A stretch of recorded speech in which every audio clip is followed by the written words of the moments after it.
Are you ready to break free from the doubts and limits holding you back? Welcome to Embrace Your Value, where therapy meets coaching to help you unlock your true worth and take control of your life. Hi, I'm Kristen, a trauma therapist dedicated to helping you heal, break old patterns, and reclaim your power.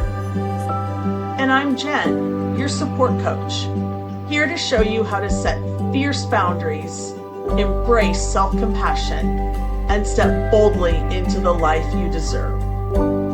So whether you're stuck in self-doubt or feeling lost, know this: your value isn't up for negotiation. It's time to own it. Every week, we tackle real issues that challenge, inspire, and empower you to live with purpose and confidence. So grab your favorite drink, take a deep breath, and let's get started. Because you're not here to play small. It's time to embrace your value. Hey there, and welcome back to another episode of Embrace Your Value. I'm Kristen Burrus, a trauma therapist and your guide for the deeper emotional work. And I'm here with Jen Anderson, our go-to beliefs and boundaries specialist.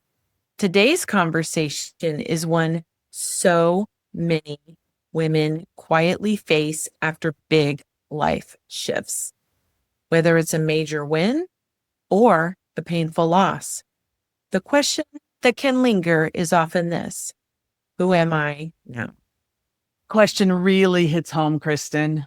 Whether you've achieved a big goal or you faced a significant setback, identity can feel disconnected. The usual why that drove you forward might shift or disappear entirely. Exactly. Psychologically, transitions like this can trigger, kind of like a void, right? A liminal space where previous identities no longer fit. It's a new sense of self that is yet to form. It's a vulnerable but powerful opportunity for growth. I love that phrasing of it, a void that invites rebuilding with intention rather than default. It's a chance to redefine what truly matters to us beyond single outcomes. Yes, so true. So let's explore these shifts a little more deeply. After a major win, like a promotion or a personal breakthrough, like starting your own business, you may feel exhilaration, but also uncertainty. Am I still the person I was before? And what now defines me? And losses, whether relationship endings, job changes, or unmet goals, leave many feeling lost or diminished.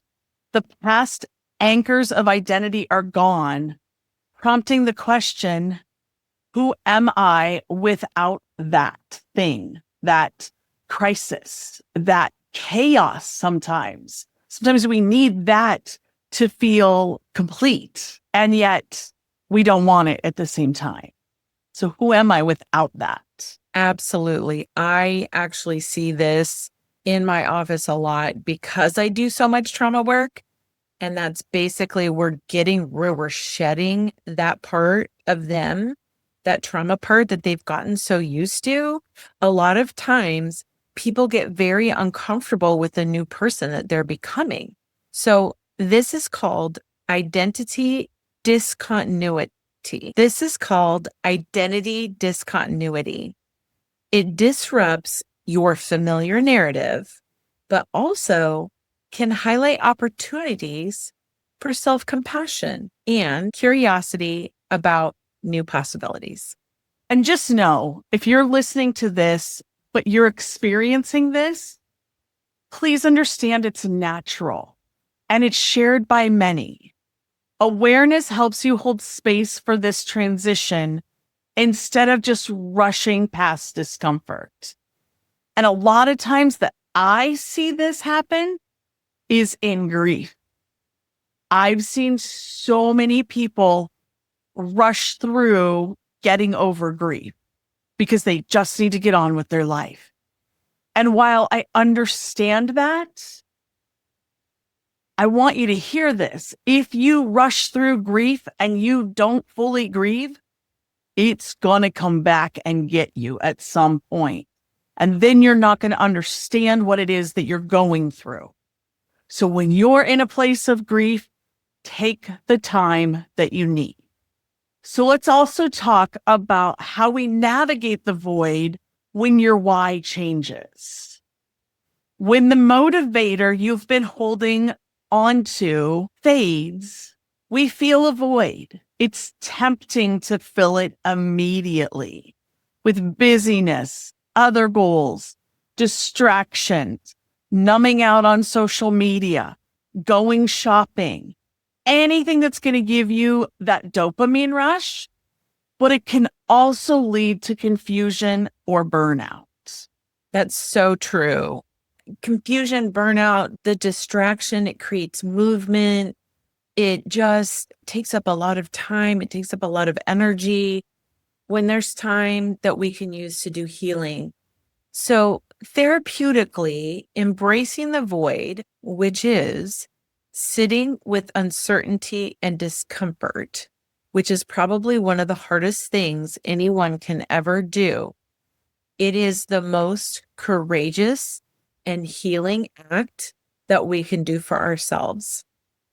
It allows authentic expression to emerge rather than clinging on to those old identities or narratives that no longer serve us. Absolutely. And I coach clients all the time to slow down here and engage in reflective practices. Journaling prompts like, what parts of me have shifted? Or what values still feel true? As a matter of fact, I used that one last night on a group coaching call. And we were actually talking about how to take boundaries and take them from theory and put them into practice. And we were talking about it at work. And things were shifting at her work. And I just said, what are those values that you still want to abide by? Because they shift for you. And so what does still feel true for you in this moment now? And asking yourself these questions, journaling around them, really help to clarify that ever evolving why. Why am I doing this? Why is this happening? What is this teaching me? I know that's not a why, but it's the same thing. Once you're learning that, then you can start moving forward and really shift those thoughts. Right. And I think this happens a lot when we do major life transitions, right? So shifting your why doesn't mean like losing yourself. It means that we're unpacking outdated beliefs or old stories to reveal a deeper, fluid core identity that you get to discover that is not so much tied to your past, to your childhood, to your wounds. So how do we rebuild identity with intention? Intentional rebuilding involves making conscious choices about values, beliefs, roles, and relationships. So those are the big things in our life, right? And so if we don't know what those are, if we don't know what our values are, if we don't know what our beliefs are, if we don't know what our role is within our place in our relationships, then we have to determine those things. So intentional rebuilding, you have to make conscious choices about these things rather than drifting into familiar but mismatched patterns. It's so easy to go back to the familiar, and because it's easy, right? No, hard things are hard. So we're going to want to do the easy thing. So we have to intentionally reroute ourselves to do the harder thing. And from a coaching standpoint, I recommend all of that. And I also recommend defining your own North Star by listing those values and desired feelings in your life going forward. Then align small behaviors daily with this new identity. That helps you to anchor in your new identity so you know that these little small behaviors are really keeping you going on the path you want to be going down. Absolutely. And community and support systems are key. And with that, I'll say it is important that those people can share some of your values and feelings and roles. They have to understand. They may not have to be identical. They need to understand to be a good support. So sharing your evolving story with trusted people can anchor and affirm your process. Also allow for grace, especially if the process feels nonlinear. Identity is dynamic, not a fixed arrival. So know that you're not wrong. You're just going down a path.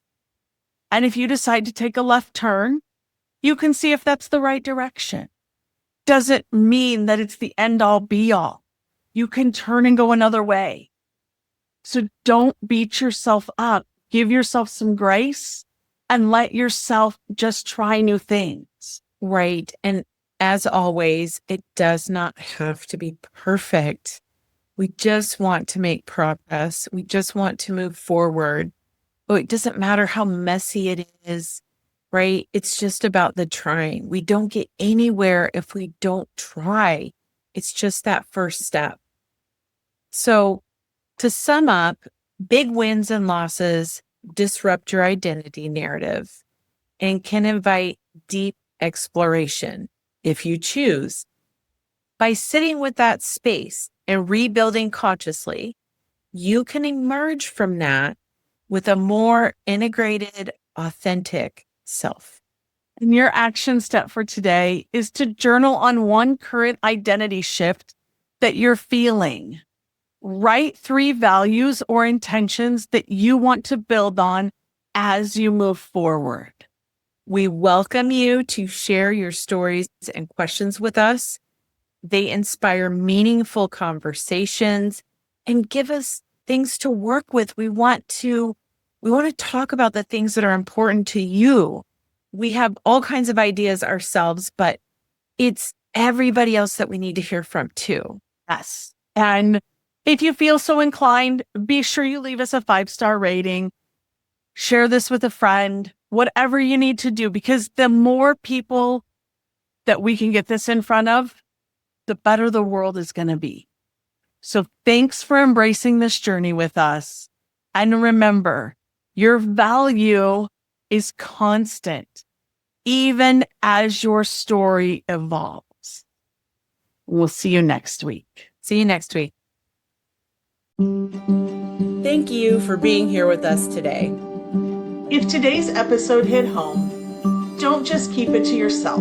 Subscribe, leave us a review, and share this episode with someone who needs to hear it. Because everyone deserves to know their worth. Next week, we're diving even deeper with more insights and tools to help you break free from limitations and live authentically. Until then, keep raising your standards, owning your worth, and embracing your value.